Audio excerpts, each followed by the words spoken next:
Rapid fire on 919 spotlight. ഇവിടെ director Shafi എന്റെ rapid fire ക്വസ്റ്റ്യൻസിനെ എങ്ങനെ ഫേസ് ചെയ്യും എന്ന് നമുക്ക് കാണാം. ഞാൻ അത്ര റാപ്പിഡായിട്ടൊന്നും മറുപടി പറയില്ല കേട്ടോ, ഞാൻ ആലോചിച്ചിട്ട് പറയുള്ളൂ. ഡയറക്ടർ ഷാഫിയുടെ മൂഡ് ഓഫ് ആക്കുന്ന ഒരു കാര്യം. ആരെങ്കിലും ഭാരതത്തിന് ഭാരതം എന്ന് പറയുന്നത് കേട്ടാൽ, അപ്പൊ ഫലിതത്തിനെ ഫലിതം എന്ന് പറയുന്നത് കേട്ടാൽ അത് വലിയ കുഴപ്പമില്ല. മൂഡ് ഓൺ ആക്കുന്ന ഒരു കാര്യം. നല്ലൊരു സിനിമയുടെ ഒരു DVD കിട്ടിയാലോ അല്ലെങ്കിൽ ഒരു നല്ല സിനിമ വരുന്നുണ്ടെന്ന് അറിഞ്ഞാൽ തന്നെ നമുക്ക് താല്പര്യമാണ്. ഇനി ഞാൻ പറയുന്ന ആൾക്കാർക്ക് ഫ്രീ ആയിട്ട് ഒരു അഡ്വൈസ് കൊടുക്കാം. അത് വേണോ? കൊടുക്കണമെങ്കിൽ മമ്മൂട്ടിക്ക്. അയ്യോ നമ്മളില്ലേ, മോഹൻലാൽ, ഇവരൊക്കെ നമ്മളുടെ മലയാള സിനിമ തറവാട്ടിലെ കാരണവന്മാരാ. അപ്പൊ ഈ കാരണവന്മാർക്ക് നമ്മള് തലമുറ പോയി അഡ്വൈസ് ചെയ്യുന്നത് ശരിയല്ലല്ലോ. സലീം കുമാറിനോട് പറയാനുള്ളതെന്ന് വെച്ചാല് ബീഡി വലി കുറച്ച് കുറയ്ക്കുക. എത്ര വീഡിയോ വലിക്കും സലീം കുമാർ ഒരു ദിവസം? സലീം കുമാർ ഒരു ദിവസം 10-50 എന്നല്ല, അതിൽ കൂടുതൽ വീഡിയോ വലിച്ച ആളാണ്. ഇപ്പൊ സിഗരറ്റിലേക്ക് ആയിട്ടുണ്ട്. അപ്പൊ പുകവലി കുറയ്ക്കുക എന്നുള്ളത്.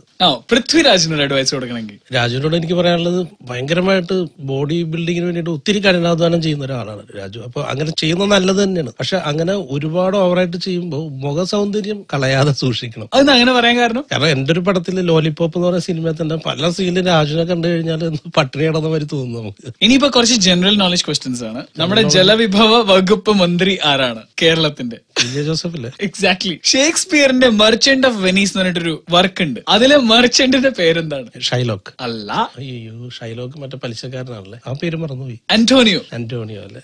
മുല്ലപ്പെരിയാർ ഡാമിലെ വെള്ളം എത്ര അടി താഴ്ത്തണം എന്നാണ് നമ്മുടെ ഡിമാൻഡ്? 120 അടി. ആദ്യത്തെ വണ്ടി ഏതായിരുന്നു? ആദ്യത്തെ വണ്ടി ഒരു സൈക്കിളായിരുന്നു. ഇപ്പോഴത്തെ വണ്ടി ഏതാണ്? ഇപ്പോ ഹോണ്ട സിറ്റി. ഓക്കെ. ഏറ്റവും ഇഷ്ടപ്പെട്ട ഒരു ബുൾഗാൻ താടിക്കാരൻ ആരാണ്? ഇടയ്ക്ക് സെയ്ഫ് അലി ഖാൻ ബുൾഗാൻ വെച്ചിരുന്നു, നന്നായിട്ട് തോന്നിയായിരുന്നു.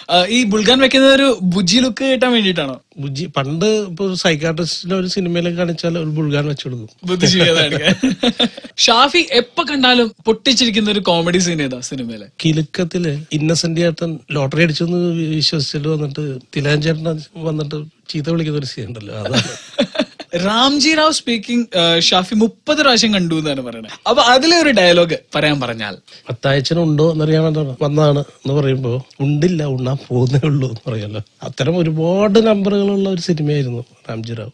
സിനിമയിൽ നിന്ന് കിട്ടിയ കാശുകൊണ്ട് ഷാഫി എന്തൊക്കെ ചെയ്തു? കാശ് കൊണ്ട് അങ്ങനെ ഒരുപാട് പൈസ ഒന്നും കിട്ടിയിട്ടില്ല സിനിമയെന്ന്. രൂപയുടെ പ്രതിഫലം ഒരു സിനിമ എടുക്കാൻ? ആദ്യമായിട്ട് ഒരാൾ ചോദിക്കുന്നതാണ്, അതുകൊണ്ട് ഞാൻ ആലോചിച്ചിട്ട് പറയാം. എത്ര പൂജ്യം വരുന്ന പറഞ്ഞാൽ മതി. എന്തായാലും 5 പൂജ്യം ഉണ്ടാവും. വാവ്. അപ്പൊ റാപ്പിഡ് ഫയറോടെ തീരാണ്. But 919 spotlight will continue on radio mango 91.9 with Akshay and director Shafi. ഇത് നാട്ടിലെങ്ങും പാട്ടായി.